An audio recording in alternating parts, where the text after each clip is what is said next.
요한복음 14장 16절부터 17절 말씀.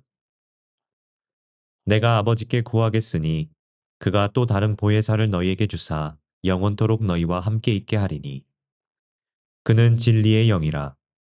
세상은 능히 그를 받지 못하나니 이는 그를 보지도 못하고 알지도 못함이라. 그러나 너희는 그를 아나니 그는 너희와 함께 거하심이요 또 너희 속에 계시겠음이라. 좋은 날입니다. 성령님께서 오늘도 여러분들의 심령 가운데 큰 은혜와 평강으로 함께하여 주시기를 주님의 이름으로 축복합니다. 지난 시간까지 우리는 다시 복음으로 라고 하는 주제를 가지고 복음에 대해서 함께 공부하였습니다. 특별히 예수님께서 행하신 일에 집중하여서 우리가 복음에 대해서 알아봤는데요. 이제 오늘부터 여러분들과 또 새로운 주제를 시작하기를 원합니다.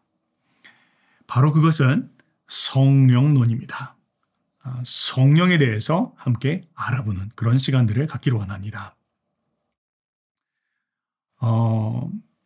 구원받은 성도의 삶에 가장 큰 변화가 무엇입니까? 라고 만약 누군가 저에게 묻는다면 저는 성령님께서 우리 안에 사시는 것입니다. 라고 이야기할 것입니다.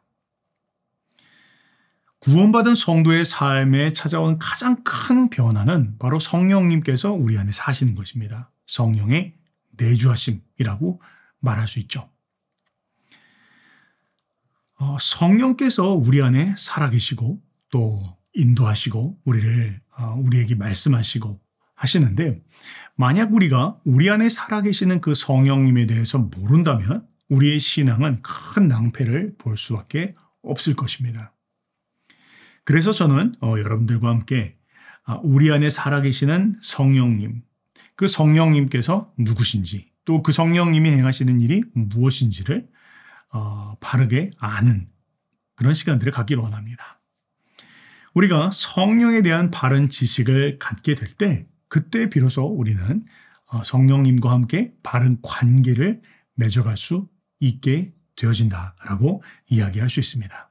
그래서 저는 이것이 여러분들의 신앙생활 가운데 얼마나 중요한지에 대해서 함께 알기 위해서 몇 주간에 걸쳐서 성령론에 대해서 함께 알아보기를 원하는데요.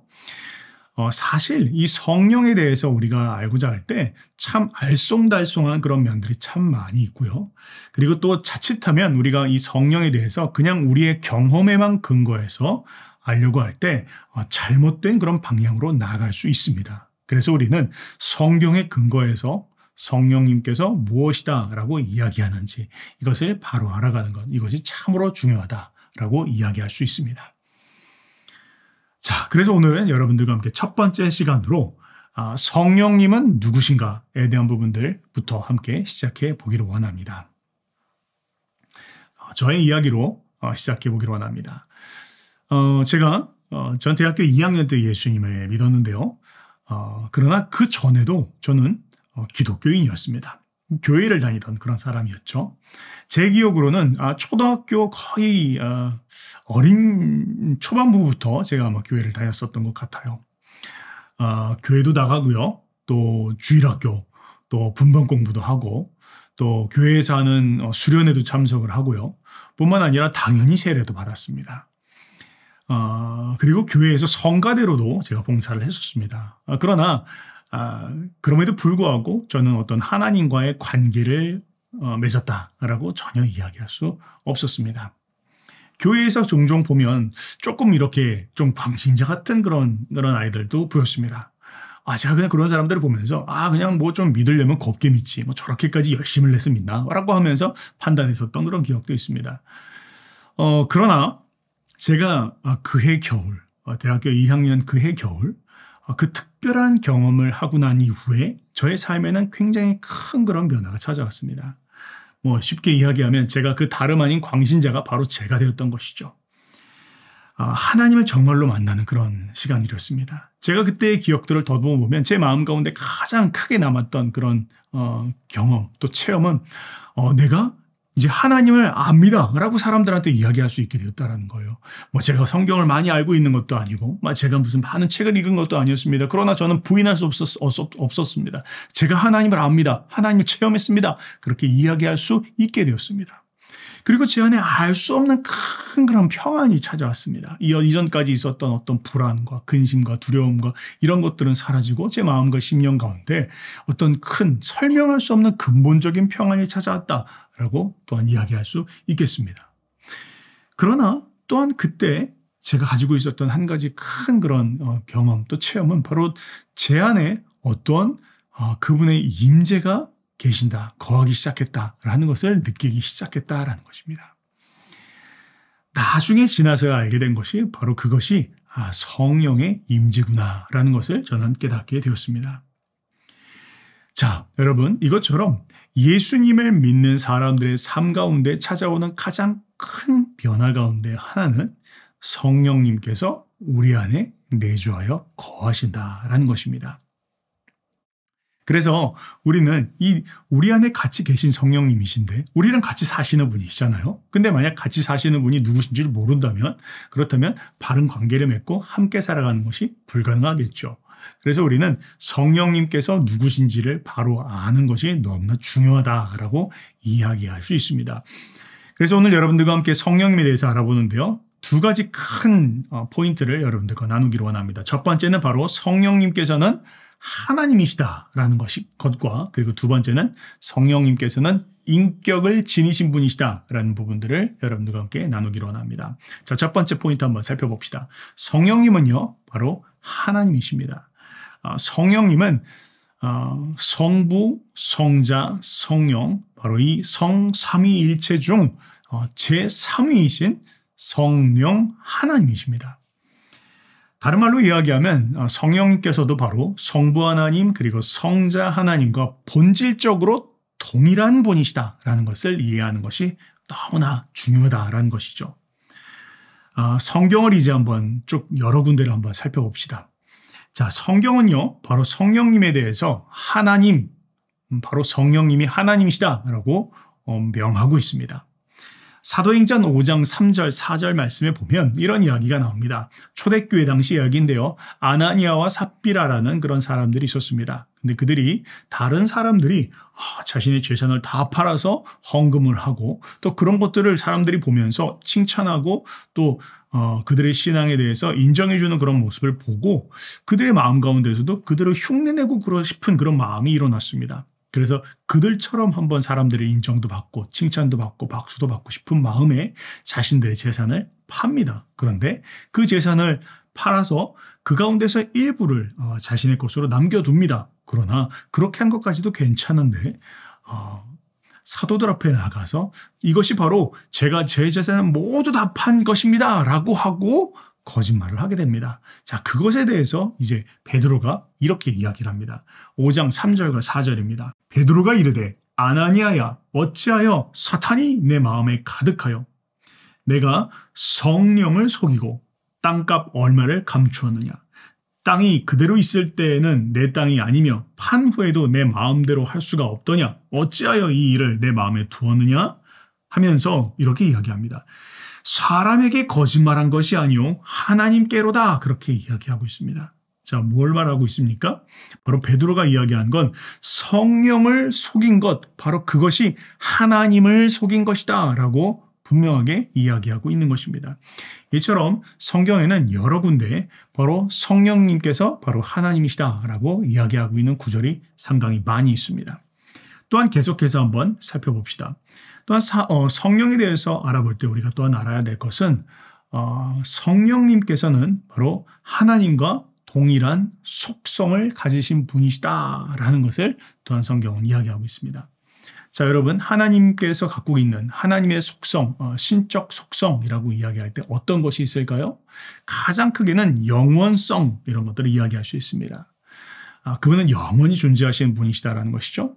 또한 다른 것을 한번 꼽는다면 전지성, 그분은 전지한 분이시다. 모든 걸 다 알고 계시는 분이시다라는 것이고요. 또한 하나님은 전능하신 분이시다. 이런 것들에 대해서 또한 신적 속성이다라고 이야기할 수 있습니다. 뿐만 아니라 예를 들면 무소부지하심 이런 부분들은 다른 피조물들이 갖고 있지 않은 바로 신적인 그런 속성입니다. 자, 성령님께서 이런 속성을 갖고 계실까요? 한번 성경을 살펴봅시다. 히브리서 9장 14절 말씀을 보면 이렇게 표현하고 있습니다. 하물며 영원하신 성령으로 말미암아. 뭐라고요? 성령님에 대해서 묘사하면서 그분은 영원하신 성령님이시다. 신적 속성을 갖고 계시다라는 것이죠. 그렇게 히브리서 9장 14절은 이야기하고 있습니다. 뿐만 아니라 고린도전서 2장 10절은 바로 성령님께서 전지하신 분이시다. 모든 것을 다 알고 계시는 분이시다. 라고 그렇게 이야기하는데요. 살펴봅시다. 오직 하나님이 성령으로 이것을 우리에게 보이셨으니 성령은 모든 것 하면서 곧 하나님의 깊은 것까지도 통달하시느니라 그렇게 이야기합니다. 성령께서는 하나님의 가장 깊은 것, 성부 하나님의 가장 깊은 것까지도 알고 계시는 분이 바로 성령이시다 라고 그렇게 이야기합니다. 그러니까 하나님의 지식은 곧 성령의 지식입니다. 하나님이 전지하신 것처럼 바로 성령님도 전지하시다. 동일한 하나님이시다라는 것을 이야기하고 있는 것이죠. 뿐만 아니라 더 나아가서 그분은 전능하신 하나님이십니다. 누가복음 1장 35절 말씀을 한번 봅시다. 천사가 대답하여 이르되 성령이 내게 임하시고 지극히 높으신 이의 능력이 너를 덮으시리니 이러므로 나실 바 거룩한 이는 하나님의 아들이라 일컬어지리라 그렇게 이야기하고 있습니다. 무엇을 이야기합니까? 성령님은 누구시냐라고 이야기할 때 성령님은 예수님께서 동정녀 마리아의 몸에서 나실 수 있게 하시는 그 초자연적인 능력을 행하신 분이 바로 성령님이시다. 그러니까 그분은 전능하신 분이시다라는 것을 또한 이야기하고 있는 것입니다. 뿐만 아니라 성경은 그리스도를 그 죽음에서 부활케 하신 그 능력의 근원이 바로 성령님이셨다라고 그렇게 이야기하고 있습니다. 로마서 8장 11절 말씀인데요. 예수를 죽은 자 가운데서 살리신 이의 영이 너희 안에 거하시면 그리스도 예수를 죽은 자 가운데서 살리신 이가 너희 안에 거하시는 그의 영으로 말미암아 너의 죽을 몸도 살리시리라 그렇게 이야기하고 있습니다.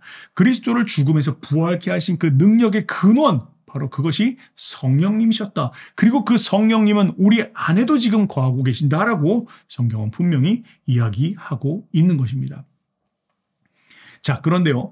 많은 분들이 오해하시는 것이 있습니다. 그것은 무엇이냐면 바로 이 성령님은 오순절 이후에 일하시기 시작한 분이라고 그렇게 이해하는 것입니다. 그런데요. 성경은 그렇게 이야기하지 않습니다. 성경은 성령님께서 태초부터 세상이 지어지기 전부터 그 영원 전부터 계셨던 분이시다라고 그렇게 이야기하고 있습니다. 창세기 1장 1절 2절 가장 앞에 있는 말씀이죠. 성경의 가장 앞에 있는 말씀도 이렇게 증언하고 있습니다. 태초에 하나님이 천지를 창조하시니라. 땅이 혼돈하고 공허하며 흑암이 깊음 위에 있고 하나님의 영은 수면 위에 운행하시니라 그렇게 이야기하고 있습니다. 자, 여기서 이야기하고 있는 하나님의 영, 이게 누구십니까? 바로 이분이 성령 하나님이십니다.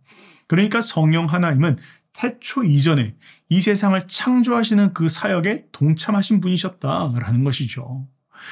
여러분, 무에서 유를 창조하는 것, 그건 피조물이 할 수 있는 일이 아닙니다. 그건 바로 하나님만 하실 수 있는 그분의 전능성에 속한 일입니다.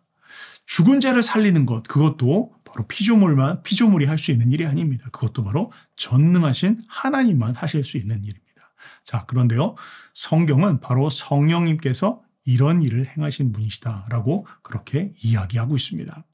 또한 뿐만 아니라 그분은 무소부지하신 분이시다라고 성경은 이야기하고 있는데요. 시편 139편 7절과 8절엔 이렇게 이야기하고 있습니다. 내가 주의 영을 떠나 뭐라고요? 내가 성령님을 떠나서 어디로 가며 또 주의 앞에 어디로 피하리이까? 내가 하늘에 올라갈지라도 성령님께서는 거기 계시고 내가 수월에 내 자리를 펼지라도 성령님께서는 거기에 계시나이다. 그렇게 고백하고 있습니다. 이처럼 성령님께서는 어느 한 군데만 계시는 분이 아니라 무소부지하신 분이시다. 그렇게 이야기하고 있어요. 여러분, 사람은 어떻습니까? 사람은 무소부지합니까? 그러니까 한 곳에 여러 곳에 동시에 존재하는 것, 그런 게 가능합니까? 그렇지 않죠. 사람은요, 어느 한 곳에 있으면 바로 그곳에 있을 수밖에 없습니다. 그런데 뿐만 아니라 그럼 천사들은 어떨까요? 아무리 천사도 영적 존재이지만 아무리 천사라 할지라도 천사도 여러 군데 동시에 존재할 수는 없습니다. 자, 그런데요, 이 무소부지한 것, 이것은 바로 신적인 속성, 하나님만 갖고 계시는 속성입니다. 성령님도 바로 그런 분이시다라고 성경은 이야기하고 있는 것입니다. 그래서 우리가 결론적으로 이 모든 것을 살펴볼 때 이야기할 수 있는 것은 바로 이 성령 하나님은 바로 삼위일체 하나님의 바로 제3위 하나님이시다라는 것을 우리는 말씀을 통해서 증명할 수 있는 것입니다. 좀 더 구체적으로 보면 예수님께서 친히 그것에 대해서 이렇게 말씀하셨어요. 성부, 성자, 성령께서 같은 분이시다. 그분은 동등한 분이시다라고 예수님 그분 자신이 그렇게 이야기를 하셨는데요. 마태복음 28장 19절 말씀을 보면 이렇게 나와 있습니다. 그러므로 너희는 가서 모든 민족을 제자로 삼아 그 다음 아버지와 아들과 성령의 이름으로 세례를 베풀어라. 그렇게 이야기하고 있습니다. 그냥 세례를 베풀 때 아버지와 아들의 이름으로 세례를 베풀라 그렇게 하지 않고 성령님께서 동등한 존재이시다. 성령님을 아버지와 아들과 동등한 그 반열에 세우십니다. 그분도 동등한 권세를 갖고 계시고 동등한 영광을 취하시는 분이시며 동등한 지식을 갖고 계신 분이시다라는 것을 예수님 그분 스스로가 확증해 주셨다라는 것을 우리는 기억해야 할 것입니다. 또한 요한복음 14장 16절과 17절에 보면 또한 예수님이 이렇게 말씀하세요. 내가 아버지께 구하겠으니 그가 또 다른 보혜사를 너희에게 주사 영원토록 너희와 함께 있게 하리니 그렇게 이야기하고 있어요. 뭘 이야기합니까? 내가 여기서 나는 누구입니까? 바로 예수님이시죠. 아버지께 성부 하나님이시고요. 그가 또 다른 보혜사를 바로 성령님이십니다. 이처럼 예수님 그분 자신이 성부, 성자, 성령께서 동일한 권세, 능력, 영광을 가지신 분이시다라는 것을 예수님은 여러 번 말씀하셨습니다. 자, 근데요, 여러분 여기서 우리가 알아야 될 중요한 것이 있습니다. 우리가 이렇게 성부, 성자, 성령 이렇게 이야기할 때 어떤 분은 성부가 가장 먼저 나오니까 그분이 가장 크고 위대한 분, 그 다음이 성자, 그분은 조금 작은 분, 성령, 이분은 조금 좀 부족한 분, 혹은 뭐 열등한 분, 가장 적은 분 이렇게 생각할 수 있습니다. 그런데 전혀 그렇지 않다라는 것을 우리가 기억해야 할 것입니다. 우리가 삼위일체라고 이렇게 이야기할 때 삼위, 이 위격에 대해서 이야기할 때 이 위격은 뭐 사장님, 뭐 부장님, 그 다음 뭐 평사원 이런 서열, 이런 등급을 이야기하는 게 아니다라는 것을 우리가 기억할 필요가 있습니다. 성경에서 이야기하고 있는 진리는 바로 이 하나님은 한 분이시지만 그러나 성부, 성자, 성령으로 계시는 분이시고 이 삼위는 동등한 영광을 갖고 계시는 분이시다라고 또한 동등한 영광으로 같은 일을 하고 계시는 분이시다라는 것을 이야기하고 있다는 것을 우리는 기억해야 할 것입니다. 그래서 우리는 이 삼위 하나님의 동등성 이것을 오해하는 그런 일은 없어야 할 것입니다. 자, 여기까지 한번 요지를 정리해 봅시다. 지금까지 이야기한 건 무엇입니까? 바로 성령님께서는 바로 그분은 하나님이시다라는 것과 그리고 성령님께서는 삼위일체 하나님 중 한 분이시다라는 것, 이것을 잘 기억해야 할 것입니다. 이것을 잘 기억할 때 우리의 신앙이 잘못된 길로 나가지 않을 수 있다는 것 먼저 우리가 기억해야 할 것입니다. 자, 그 다음 두 번째 포인트로 넘어갑시다. 두 번째 우리가 알아야 될 것은 바로 성령님께서는 인격을 지니신 분이시다라는 것입니다. 뭐 이건 당연한 것이죠. 성령님께서 만약 하나님이시라면 그분이 인격을 갖고 계시는 것, 이거는 당연할 것입니다. 자, 그래도 한번 살펴봅시다. 자, 그런데요, 제가 왜 이것을 말씀을 드리냐면 성령에 대해서 잘못된 인식을 하고 있는 경우가 너무나 많기 때문입니다. 종종 보면요, 사람들이 성령님에 대해서 이야기할 때 성령님은 그냥 뭐 하나님으로부터 나오는 바람, 하나님으로부터 나오는 어떤 능력, 하나님으로부터 나오는 영향력, 이렇게 이해하는 경우가 너무나 많기 때문입니다. 성령의 인격성을 부인한다라는 것이죠. 자, 그래서요, 우리는 성령님께서 어떤 비인격체가 아니다라는 것을 명심할 필요가 있습니다. 종종 사람들이요, 기도할 때 그냥 이 성령에 대해서 이해할 때 그냥 힘을 얻기 위한 어떤 능력을 얻기 위한 그런 도구와 방편으로서 성령을 구할 때가 있습니다. 그런데요, 그렇게 만약 성령을 대하게 된다면 우리의 신앙이 잘못된 방향으로 인도함을 받을 수 있다는 거 우리가 기억해야 합니다.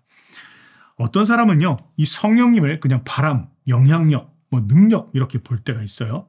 그런데요, 만약 이렇게 성령님을 단순한 능력으로 보는 사람들은 이런 생각들을 하죠. 내가 어떻게 하면 더 능력을 받을 수 있을까? 어떻게 하면 내가 더욱더 성령을 받을 수 있을까? 이렇게 생각을 할 때가 있습니다. 그래서 기도할 때도 성령을 더욱 부어주시옵소서 막 이렇게 기도하죠. 그러면 여러분, 성령님은 그분이 인격이신데 그분을 여기다 부었다가 저기다 부었다가 할 수 있습니까? 그런데 우리가 종종 이런 식으로 성령을 이해하고 착각할 때가 있다라는 것이죠. 잘못 대하고 있다라는 것이죠. 그런데 종종 이런 신앙생활을 하는 사람들을 보면 굉장히 신앙생활도 자기를 높이고 또 자기를 만족시키는 신앙생활을 하고 정말 성령을 인격적으로 대하고 그분의 인격 앞에, 그분의 인도하심 앞에 자기를 굴복하는 것이 아니라 그분을 자기의 어떤 도구로, 어떤 자신을 나타내는 도구로 생각하는 그런 경향이 있다는 것들을 또한 볼 수 있습니다. 그러나 성령님은 어떤 분이라고요? 성령님은 인격이신 분이십니다. 여러분, 성령을 인격으로 대한다라고 한다면 우리의 기도가 당연히 달라지게 됩니다. 우리가 그냥 성령을 부어주시옵소서, 더 성령 부어주시옵소서 이렇게 기도하지 않게 되고 이렇게 우리가 기도하게 되죠. 하나님, 저에게 제가 성령님을 더 알게 해주십시오. 그리고 더 그 성령님의 인도하심을 따르게 해주십시오. 뿐만 아니라 그 성령님의 인도하심 앞에 저를 굴복하게 해주시고 제가 그 성령님의 인도하심 앞에 순종하는 그런 삶을 살아갈 수 있도록 저를 이끌어 주십시오. 성령님, 더 저에게 나타나 주십시오. 더 당신이 어떤 분이신지를 깨달아 알 수 있게 해주십시오. 우리의 기도가 이렇게 바뀌게 되어질 것입니다. 우리가 이렇게 기도할 때 우리의 성품은 순종하는 성품이고요. 또한 겸손한 성품이고요. 헌신하는 성품으로 열매 맺게 되어지는 것입니다. 큰 차이가 있죠. 성령님이 누구신지, 성령을 어떤 능력으로 혹은 어떤 그런 비인격적 존재로 이해하고 대하는 사람과 성령을 인격적으로 대하는 사람은 기도가 다르고 열매가 다르게 나타난다는 거. 우리가 이것을 꼭 기억해야 할 것입니다. 자, 그래서요, 몇 가지 더 이제 살펴보면서 마무리해 봅시다. 성령님이 인격을 지니신 분이시다라는 것을 성경은 여러 군데에서 이야기하고 있어요. 첫 번째로 볼 때 우리는 성경이 성령에 대해서 인칭대명사, 그러니까 사람이 아닌, 물건이 아닌 인격으로, 사람으로서 인격으로 이야기하고 있다는 것을 볼 수 있는데요. 한번 봅시다. 요한복음 15장 26절 말씀은 이렇게 기록하고 있습니다. 내가 아버지께로부터 너희에게 보낼 보혜사, 곧 아버지께로부터 나오시는 진리의 성령이 오실 때에 그가 나를 증언하실 것이요. 이렇게 이야기하고 있어요. 예수님이 하신 말씀인데 진리의 성령에 대해서 이야기할 때 이렇게 주님은 말씀하십니다. 진리의 성령님에 대해서 이야기할 때 내가 그걸 너한테 보내줄게. 이렇게 이야기하지 않으시는 거예요. 내가 아버지께로부터 너에게 보낼 보혜사, 곧 아버지께로부터 나오는 진리의 그 성령님께서 오실 때 그가 그냥 it, 영어로 이야기하면 그것이 아니라 그분이 바로 나에 대해서 증언할 것이다. 바로 예수님 그분 자신이 성령님에 대해서 인격적인 분이시다라고 그렇게 말씀하고 있는 것을 우리는 볼 수 있습니다. 그분이 인격을 가지신 인격적인 존재시다라는 것이죠. 두 번째, 성령님께서 인격을 가지신 증거를 볼 때 우리는 성령님께서는 인격적 존재만이 하실 수 있는 그런 활동을 하시는 분이시다라고 또한 성경은 이야기하고 있다라는 것을 볼 필요가 있습니다. 몇 군데 한번 살펴보겠습니다. 요한계시록 2장 7절 상반절에 보면 이렇게 말합니다. 귀 있는 자는 성령이 교회들에게 하시는 말씀을 들을지어다. 뭐라고요? 말씀하신다. 누가요? 성령 하나님은 말씀하시는 분이십니다. 여러분, 우리 그거 기억해야 할 겁니다. 우리 안에 계시는 성령님은 우리에게 말씀하시는 분이십니다. 그분은 그냥 능력이 아니에요. 바람이 아닙니다. 그냥 느낌만이 아니에요. 그분은 우리에게 하나님의 뜻을 전해주시고 말씀하시는 분이시다. 인격을 가진 분이라는 것이죠. 그 다음 두 번째, 로마서 8장 26절 상반절은 이렇게 말합니다. 이와 같이 성령도 우리의 연약함을 도우시나니 라고 그렇게 이야기하고 있습니다. 우리의 연약함을 긍휼히 여기시고 그것을 또한 기꺼이 도와주시는 분이시다. 인격만이 할 수 있는 일이죠. 우리를 향해서 긍휼한 마음, 안타까운 마음을 품으시고 그리고 우리를 돕는 마음을 가지신 분, 바로 성령님이 그런 분이시다라고 이야기하고 있습니다. 또한 그 하반절에 보면 이렇게 이야기합니다. 오직 성령이 말할 수 없는 탄식으로 우리를 위하여 친히 간구하시느니라. 뭘 이야기합니까? 성령님은 어떤 능력이 아니다. 그분의 에너지가 아니다. 그분은 인격으로서 무슨 일을 하십니까? 우리를 위해서 중보하시고 간구하시고 기도하시는 일을 하신다. 바로 그것은 성령님이 하시는 일이시다. 그는 바로 인격이시다. 라고 이야기하고 있는 것입니다. 뿐만 아니라 요한계시록 14장 26절은 이렇게 말합니다. 보혜사 곧 아버지께서 내 이름으로 보내실 성령 그가 너희에게 모든 것을 가르치시고 내가 너희에게 말한 모든 것을 생각나게 하시리라. 우리를 가르치시는 분이시다 라는 것이죠. 자, 이 모든 것은 무엇을 이야기합니까? 바로 그분은 인격적 존재만이 하실 수 있는 그 일을 하시는 인격을 가지신 분이시다 라는 것을 증명해 주고 있는 것입니다. 세 번째, 성령님은요, 바로 성경은 성령님께 대해서 인격적 속성을 가지고 계신다 그렇게 이야기하고 있어요. 여러분 인격적 속성이 뭐죠? 바로 지정의입니다. 지성을 가지고 있고 또 감정을 가지고 있고 의지를 가지고 있는 것이죠. 한번 봅시다. 성령님은 지성을 가지신 분이시다. 성령님은 생각을 가지고 또 알고 계시는 분이시다라는 것이죠. 고린도전서 2장 10절에 이렇게 이야기합니다. 오직 하나님이 성령으로 이것을 우리에게 보이셨으니 성령은 모든 것 곧 하나님의 깊은 것까지도 통달하시느니라. 자, 성령님은 성령의 지식이라는 것이 있다는 것이죠. 제가 한번 저희 이야기를 나눠보기를 원합니다. 제가 어느 날 이렇게 먼 지방을 가야 될 때가 있었습니다. 자동차를 이제 타고 가야 되는데요. 이제 한참 분주하게 왔다 갔다 하고 이제 지방으로 나가면서 고속도로를 타기 전이었어요. 그런데 괜히 마음 가운데 이 성령님이 주시는 어떤 그런 마음이 있는 거예요. 그 뭐냐면 차를 한번 둘러봐야 된다 그런 마음을 주시는 거예요. 그래서 제가 그냥 그런 마음의 감동이 있어서 차에서 내려서 차를 한번 이렇게 삥 둘러봤습니다. 그런데 깜짝 놀랐습니다. 왠지 아십니까? 차 뒷바퀴를 보니까 큰 못이 타이어에 박혀 있는 거예요. 진짜 큰일 날 뻔했습니다. 만약 그걸 그냥 못을 받고 고속도로를 달렸으면 큰 타이어가 펑크가 나고 차가 그냥 뒤집히는 그런 일이 있을 수 있었겠죠. 제가 뭘 말씀드리는 거예요? 성령님은 다 아시고 그 지식을 가지고 저에게 그것을 말씀해 주신 것입니다. 이처럼 성령님께서는 우리에게 성령님은 지성을 가지고 또한 우리에게 성도들에게 그것을 말씀하시는 분이시다라는 것이죠. 때문에 우리가 뭘 어떻게 해야 될까요? 성령님은 다 알고 계시는 분이시다. 그걸 우리가 신뢰해야 되는 것이겠죠. 그리고 그분이 아는 것을 당신께 구하는 자들에게 말씀해 주시는 분이시다. 우리가 이것을 믿어야 될 것입니다. 여러분 기도해 보세요. 성령님, 제가 저의 삶 가운데 또 제가 지금 알아야 될 것 가운데 혹시 모르고 있는 것이 있으면 주님 말씀해 주십시오. 성령님 저에게 가르쳐 주십시오. 겸손하게 이렇게 물으면 성령님은 우리 가운데 가르쳐 주시고 말씀해 주실 것입니다. 또한 두 번째, 성령님은 어떤 분이십니까? 성령님은 감정을 갖고 계신 분이시다라고 성경은 이야기하고 있습니다. 여러 군데에서 이야기하고 있는데요. 에베소서 4장 30절 말씀, 하나님의 성령을 근심하게 하지 말라 그렇게 이야기하고 있습니다. 근심하는 건 누가 할 수 있는 것이죠? 여러분 옆에 서 있는 나무가 근심할 수 있습니까? 혹은 하늘에 떠 있는 그런 바람 이런 것들이 근심할 수 있습니까? 능력이나 에너지 이런 건 근심할 수 없습니다. 인격만 할 수 있는 것입니다. 그런데 성경은 성령님에 대해서 이야기할 때 근심하시는 분이시다 그렇게 이야기하고 있습니다. 또 로마서 15장 30절은 이렇게 이야기합니다.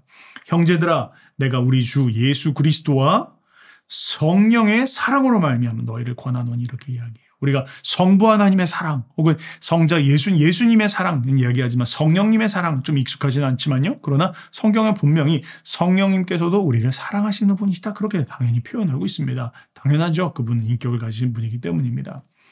또한 로마서 8장 26절은 이렇게 이야기합니다. 이와 같이 성령도 우리의 연약함을 도우시나니 우리는 마땅히 기도할 바를 알지 못하지만 그러나 성령이 말할 수 없는 탄식으로 우리를 위하여 친히 간구하시는 분이시다. 탄식하시는 분이시다라는 것이죠. 이처럼 성령님은 우리를 사랑하시는 분이시고요. 또한 우리가 잘못된 길로 갈 때 우리를 위해서 근심하시고 또 우리가 정말로 잘못된 그런 타락의 길로 빠질 때 그분은 탄식하시면서 우리를 위해서 중보하시고 기도하시는 분이시다라고 그렇게 이야기하고 있습니다. 감정을 가졌기 때문에 가능한 일이죠. 또한 마지막으로 우리가 볼 때 성령님께서는 의지를 가지신 분이시다 그렇게 이야기하는데요. 고린도전서 12장 11절 말씀 봅시다. 이 모든 일은 같은 한 성령이 행하사 그의 뜻대로 각 사람에게 나누어 주시는 것이니라. 성령님께서 그분의 뜻을 가지고 누구에게 어떤 은사를 나눠야 될지 누구에게 어떤 부분들을 공급해 줘야 될지를 알고 그 일을 행하시는 분이시다. 그분은 뜻을 갖고 계신 분이시다라는 것이죠. 뿐만 아니라 사도행전 16장 6절 7절은 굉장히 중요한 이야기를 합니다. 성령이 아시아에서 말씀을 전하지 못하게 하시거늘 하게 하고 못하게 하고 그 일을 하게 하시고 혹은 결정하시고 또 판단하시고 하는 이 모든 것 의지에 해당되는 부분입니다. 성령님이 바로 의지를 가지고 행하신다라는 것이죠. 그들이 부르기아와 갈라디아 땅으로 다녀가 무시아 앞에 이르러 비두니아로 가고자 애썼지만 그런데 기도하는데 누가요? 성령이 예수의 영이 허락하지 아니하시는지라. 성령님께서는 의지를 가지신 분이시다. 그래서 우리가 성령님의 의지를 무시해서는 안 됩니다. 여러분 기도하실 때 내 뜻, 내가 하고 싶은 거 이거 주장하는 거 참 어리석은 것입니다. 왜요? 성령님께서는 뜻을 갖고 계십니다. 때문에 우리는 기꺼이 성령님, 당신께서 원하시는 일이 무엇입니까? 성령님 무엇을 하기를 원하십니까? 우리가 물어야 할 것입니다. 성령님은 뜻을 갖고 계시기 때문이죠. 우리 가운데 그렇게 구하고 묻는 자들에게 말씀해 주시고 나타내 주시기를 원하시는 분이시다. 이렇게 성경은 이야기하고 있습니다. 자, 사랑하는 여러분, 오늘 여러분들과 함께 이제 새로운 시리즈 성령론에 대해서 시작하면서 성령님은 누구신가에 대한 부분들 함께 살펴보았습니다. 오늘 두 가지 포인트에 대해서 한번 이야기했습니다. 첫 번째, 성령님은 누구십니까? 라고 이야기할 때 성령님을 우리는 바로 하나님, 삼위일체 하나님 중 한 분이다라는 것을 우리는 잘 기억해야 할 것입니다. 성령님은 성부, 성자, 성령 중에서 어떤 열등한 그런 분이 아니다라는 거 그거 기억해야 되고요. 우리가 그 성령님을 하나님으로 인정하고 살아가고 있는지 이 부분들을 우리 먼저 점검해 보아야 된다라고 말씀드렸습니다. 두 번째 이야기했던 것은 바로 성령님을 어떤 능력이나 힘이나 이런 것으로 이런 것이 아니라 인격으로 인정하면서 살아가야 된다라는 부분들 말씀드렸습니다. 자, 여러분 한번 생각해 봅시다. 만약 누군가가 여러분들이 이제 인격적 존재잖아요. 근데 만약 누군가가 여러분들의 팔을 막 집어 당기시면서 막 이렇게 얘기해요. Give me power. Give me power. 저에게 더 능력을 주십시오. 저에게 능력을 주십시오. 만약 여러분 이렇게 행동한다면 여러분은 어떻겠어요? 여러분들을 주고 막 이렇게 쥐락펴락하면서 한다면 굉장히 기분이 불쾌하겠죠. 우리가 그럴 수 있다라는 것입니다. 이제 성령님에 대해서 성령 있게 기도할 때 또 하나님 앞에 나아가서 간구할 때 우리가 이제까지 만약 이런 실수를 범했다면 이제부터는 우리가 이렇게 하지 말아야 될 것입니다. 성령님 그분은 인격입니다. 존중해드려야 된다는 것이죠. 그분은 감정과 또한 의지가 있으시고 또한 그분은 지식을 갖고 계신 분이십니다. 성령님 앞에 겸손하게 무릎 꿇어야 될 것입니다. 성령님을 나의 삶의 주님으로 모셔야 될 것입니다. 그분께서 나에게 말씀하시고 나를 이끄시고 다스리신다라는 것을 알고 그분 앞에 겸손히 무릎 꿇을 때 그분은 기꺼이 우리의 삶 가운데 충만한 것, 생명이 넘치는 것, 기쁨이 넘치는 것 그런 일들을 우리의 삶 가운데 행하실 것입니다. 자, 그런 성령의 기쁨과 친교가 넘치는 우리의 삶이 되기를 주님의 이름으로 축복합니다.